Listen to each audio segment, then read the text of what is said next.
We talked in the last episode about instability. And so when I say that someone is unstable, I don't mean to suggest that they're ready for the nut house. Okay, I don't mean to suggest that they need to see a psychiatrist or a counselor or a therapist. No, they just need to change the way that they think, change what they find their identity in. So I use the example of people posting selfies. I use the example of people constantly complaining online, people constantly into the political thing.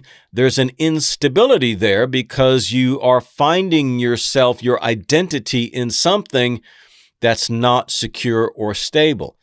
Now, it may be that, you feel compelled to share with other people your own personal political stance or your position on something about an important issue or cause, and that's a little different, okay, because you feel like there is a mission here.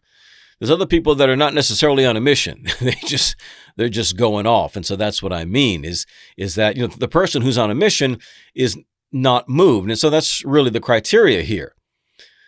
Is there stability? So if you do emphasize a certain thing, then is there stability? Or are you just as blown about as anything else, like any tree in the forest every time the wind blows, right? That's stability.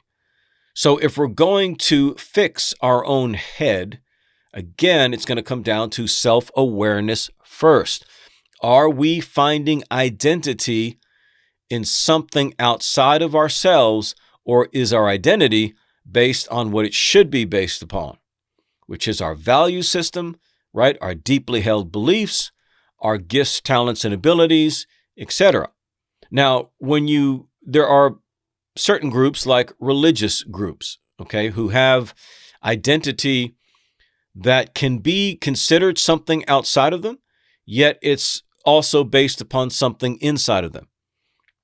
So, when you hear the term born again, right? So this is a person they're born again in the sense that they're, starting to live a new life based on a religious conversion. So that's an identity, right?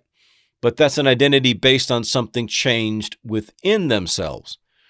So that's why religious people often have great conviction, or they're willing to, so they'll attend services and things every week in their mosque or synagogue or church, whatever they do. They'll do that because that's a part of their identity now. But that's a worldview, okay? That is a worldview. That is an all-encompassing philosophy of life. We all need one. Whether you take yours from religion or some other school of thought, we all need one. We need a totalistic way of looking at the world so that we can better identify ourselves in it, right? So, for example, I define success as maximizing all that you are, all that you can do for a purpose greater than yourself. So obviously that is akin to a religious premise in the sense that, love your neighbor as yourself, do good to others, etc.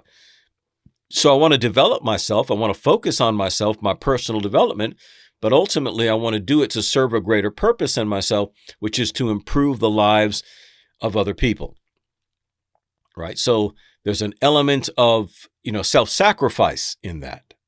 And I don't want to make myself sound like somebody,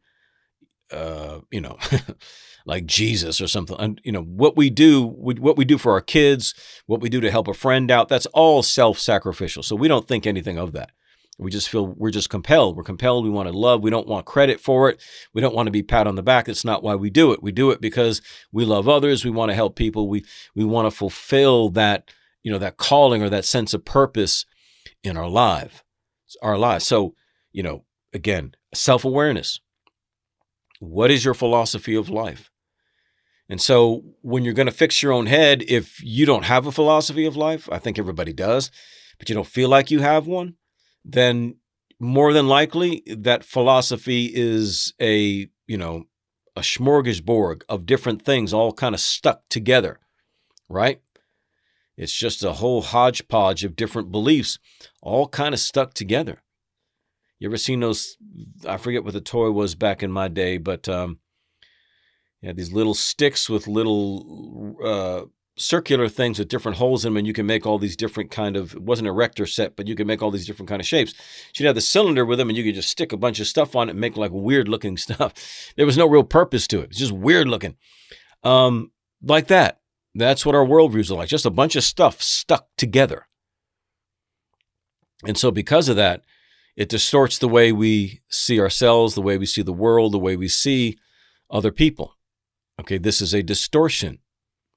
And if that's the case, then it's going to be very difficult for us to look at things without, some sort of irrational belief. So again, therapy is about changing beliefs. It's about getting you to the place where you can see things differently again. Because oftentimes with the more extreme examples, like I said, about like post-traumatic stress disorder or depression, something happened to alter the way that we think, the way that we believe. So post-traumatic stress disorder, why it's hard to fix is because there's been a chemical change, right? There's been a chemical change. When someone is depressed and they're dealing with depression, that's why they can't just snap out of it, right? It is chemical. There's things going on here that are almost beyond, well, literally beyond their control. Very, very difficult to change. But what it does is it distorts their reality. So that even though their circumstances haven't changed, they're in a physical dark season, all of a sudden, a mental dark season, emotional dark season, and they want to give up on life. But the circumstances of life haven't changed to when they weren't in that season and they didn't want to give up on life. They go from good season to bad season. They've been through them before. They kind of wait them out and hope they'll hang on to the end.